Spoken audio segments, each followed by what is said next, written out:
Boa noite, eu sou a Priscila, sou terapeuta ocupacional, especialista em saúde mental e hoje eu vou trazer para vocês, vou falar de um tema que faz parte do cotidiano atualmente e que está relacionado ao nosso medo, à nossa insegurança, à nossa ansiedade. Então hoje nós vamos falar sobre os transtornos de ansiedade. Bom, segundo estudos da OMS, o brasileiro é o povo mais ansioso do mundo.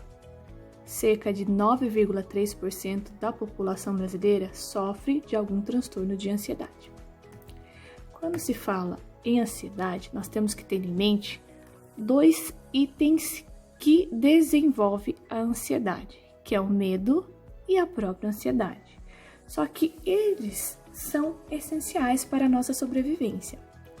Ter medo e ter ansiedade é um fator de autoproteção que o ser humano tem. Todo mundo tem medo de alguma coisa, ou medo de alguém, ou medo de alguma situação.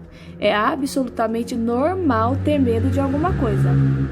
Bom, o medo nos acompanha desde o nosso nascimento até a hora da nossa morte. E não é de hoje. Lá nos tempos primitivos dos homens da caverna, tinha medo. Os homens tinham medo dos animais ferozes. Então, falando do medo e ansiedade, um alimenta o outro. Se eu tenho uma situação de medo, a minha reação vai ser uma reação ansiosa. Isso é o ciclo. Mas para entender o que esses itens desencadeiam a ansiedade, o porquê que eles desencadeiam, nós temos que pensar da seguinte forma. Medo e ansiedade são sensações que todo ser humano tem. Então, cada um sente de alguma forma. É subjetivo. O jeito que eu sinto, você não sente. Então, cada um é de um jeito.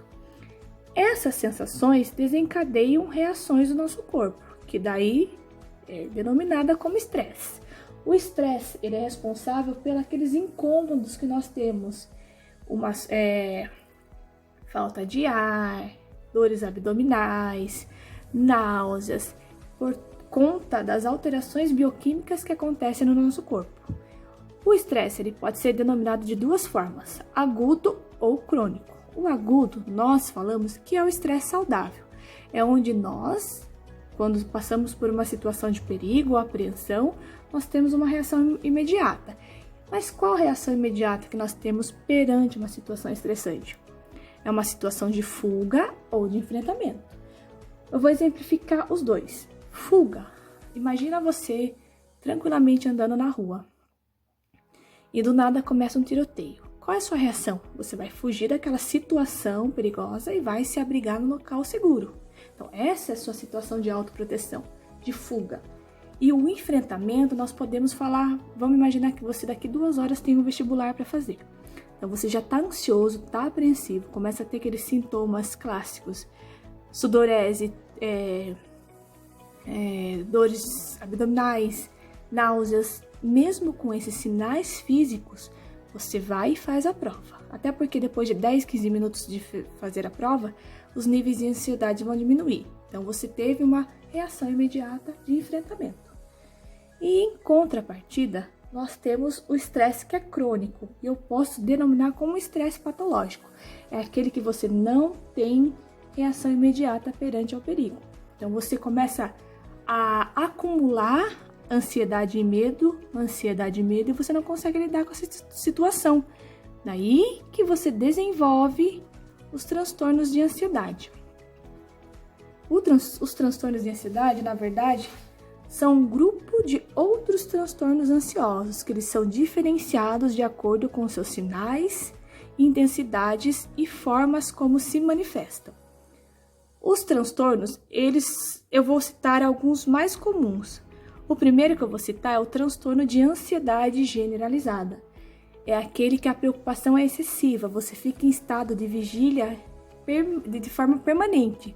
Você fica 24 horas em estado de alerta. Você não consegue relaxar, você não consegue dormir, você não consegue se desligar do mundo. O transtorno do pânico é aquele caracterizado pelo medo excessivo de morte. Então, a pessoa tem um medo que não consegue controlar e não sabe por quê. Você pode estar de boa numa roda de amigos e, do nada, ser acometido por um ataque de pânico. O transtorno obsessivo compulsivo, que é aquele que todo mundo conhece como TOC. são pensamentos obsessivos que a pessoa tem. Ele vive em torno desses pensamentos. Um clássico toque, né? Um clássico é o toque de limpeza, onde a pessoa ela realiza rituais de limpeza, higienização, com medo de não ser contaminado por alguma bactéria, por algum vírus. Fobia social e fobias específicas. Fobia social está relacionada ao público, ao estar em público e ao medo de passar vexame em público. Fobias específicas é o medo exagerado de alguma coisa. Aranha, altura, cobras, enfim, vários.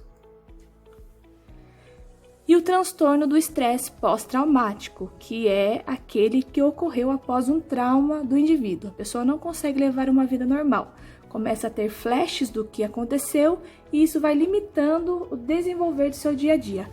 Todos esses transtornos, eles afetam a dinâmica da vida de qualquer pessoa. Mas o que fazer? Então, a pessoa acometida por esses transtornos, ela vai procurar especialista.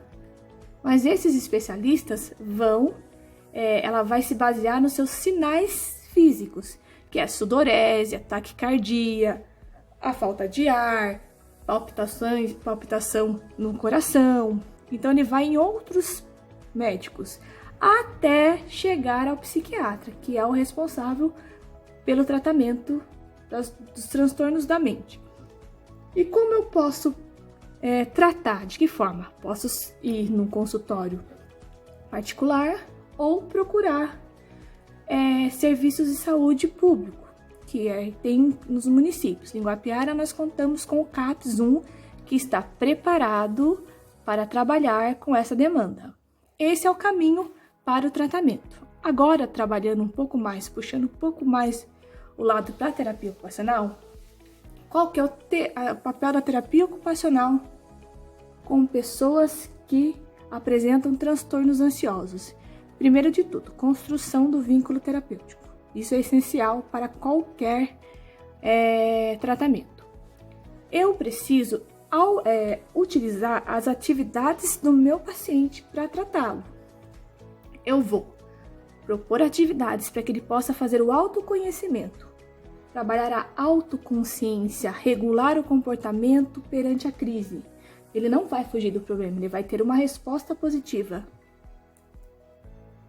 Propor para ele reflexões sobre o que desencadeia a crise, quais são os gatilhos que fazem com que eu tenha crise, o que desperta na minha mente, quais são os itens que fazem com que eu desenvolva aquela crise naquele momento.